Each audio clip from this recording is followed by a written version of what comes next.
Hi, welcome to springtime. Here we are in my messy backyard in the beginning of April, and we're about to do some cleanup, necessary cleanup. Always a mess here at my house come the early part of spring.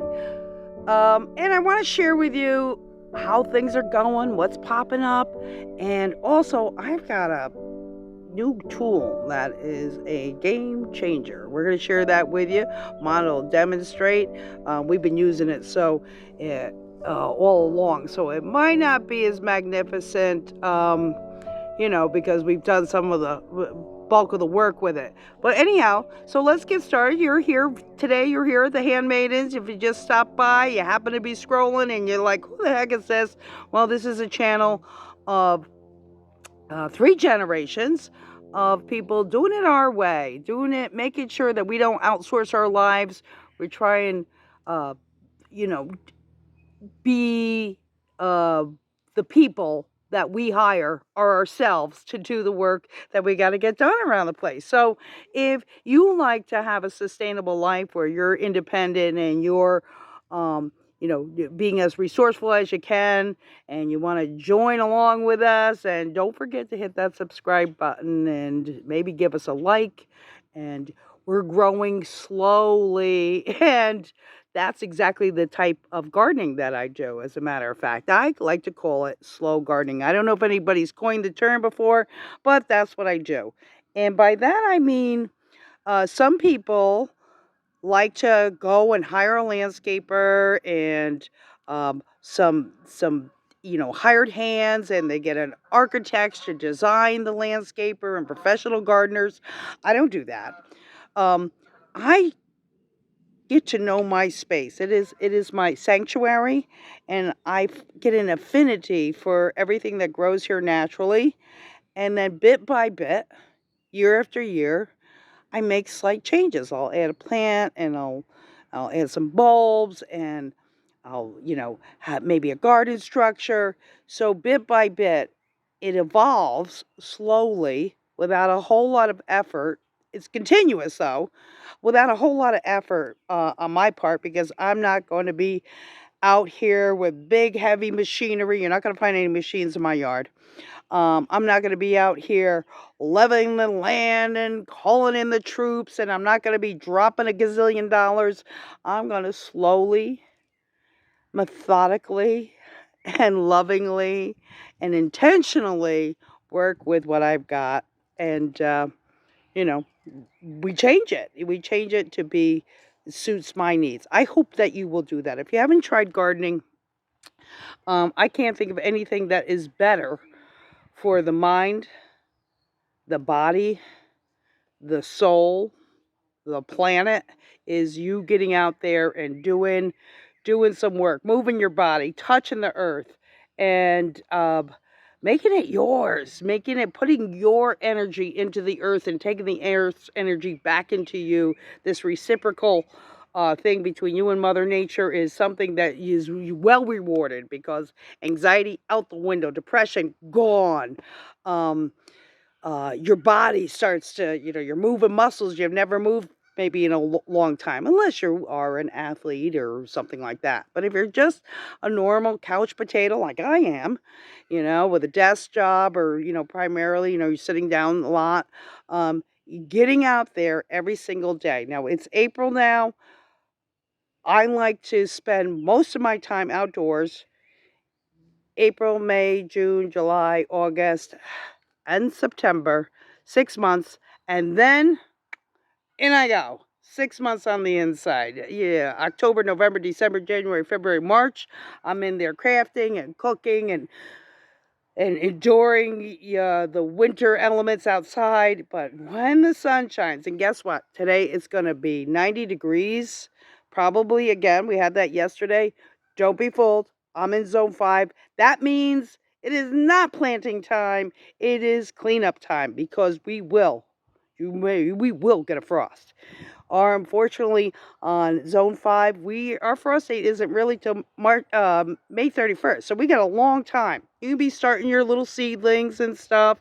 Let's see here. Got Got a few of them out here airing, you know, growing here. Some seedlings in their little pots growing. I've got Mondo with our magical tool over here. He's going to show us what that is. That is the, oh my goodness, the game changer of a lifetime. I've got, let's see here. We've got some daffodils coming up here. Different plants are popping through. Here we've got back there, that's going to be a primrose coming back, and yeah, a little hyacinth. Another one. And we have some tulips coming.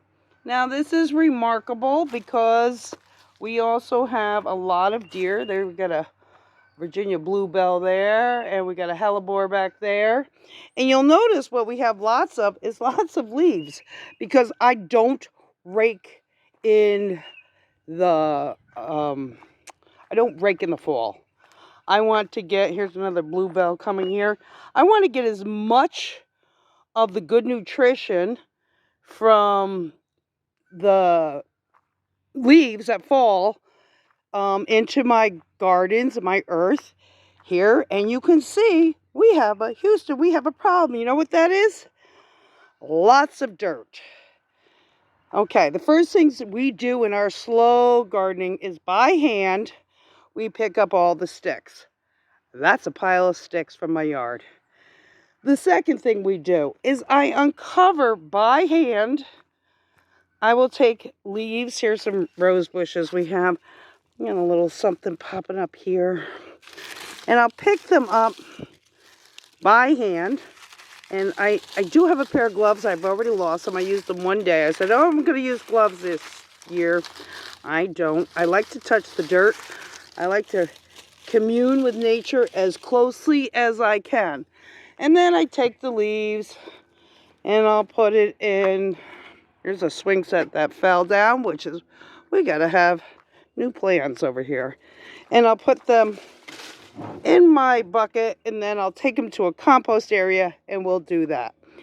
The other things besides picking up sticks and picking up leaves is we have this mighty oak. It has not leaped out yet, but she is a beauty, or he is a beauty, the Oak King, and he provides us lots of shade in the summertime, and he also provides us with abundance of acorns. So this is where our fabulous little tool has come that Mondo has. He asked me a couple of years ago if we could get one, and it is the Garden by Garden Weasel, and it's a medium nut gatherer, if you can see, and it picks up nuts and more, and it's got a lifetime warranty and a durable welded construction in a tempered steel wire cage.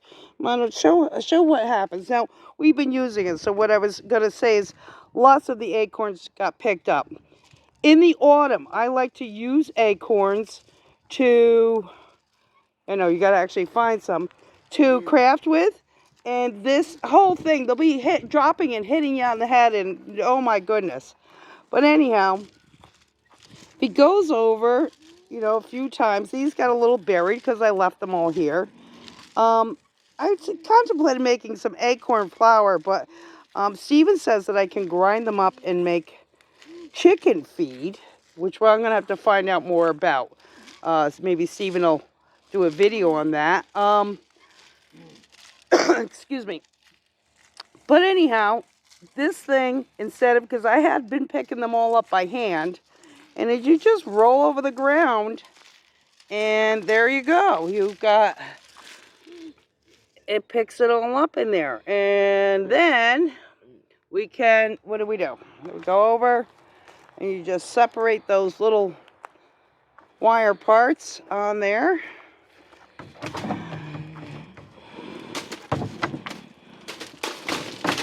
And drop them all out. And there you go. You don't have to, you can just run it like you would a broom or a mop or anything like that. That's wonderful stuff. I do want to show, while he's doing that, I want to go over and show, in the fall I showed you that I was planting some bulbs with the tulips and daffodils together. And I just want to show how they're coming along. Daffodils are looking great.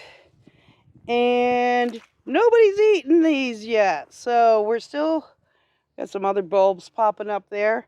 We are still in the good. So I'd also put some, and they look good for a first year. I put some bone meal in there, and I put some Irish Spring soap to deter the deer. So we'll see. We're going to come along. I do have certain goals this year, and this year I am going to try to not buy plants. Yep, I'm switching to seeds. I got a creeping juniper there. I'm switching to seeds because I'm going to reduce the cost of investments. A lot of the perennials aren't back up here yet, so mostly the only thing we have are the bulbs that have come through. Yep, here is my elderberries coming back nicely. And the lilacs are in bloom. Yesterday I saw a bumblebee, so that was a good sign. We got pollinators. And I'm like, what are they going to eat? And I see, we've got one dandelion. Now, this will be filled with dandelions. It'll be filled with violets. We can make lots of nice syrups and stuff. And the clover. That's going to be my mission, is getting ground covers. I don't really like lawns, but we also have to have a place that is, it's a big family here. So we need a place for running and playing and activities. Whoop. A second dandelion. Very good, very good. It's good. That might go into a salad later on. The roots are good for tea. And they're great for breaking up the soil.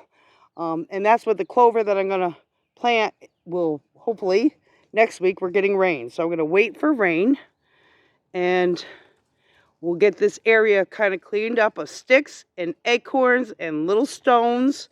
As you know, all the stones become around my garden paths, my flower beds. And then we will start with ground cover. And we'll check in with you then. Also, Earth Day's coming, so that means I'll be planting some fruit trees. So far I have 12 fruit trees on this teeny tiny property, half an acre.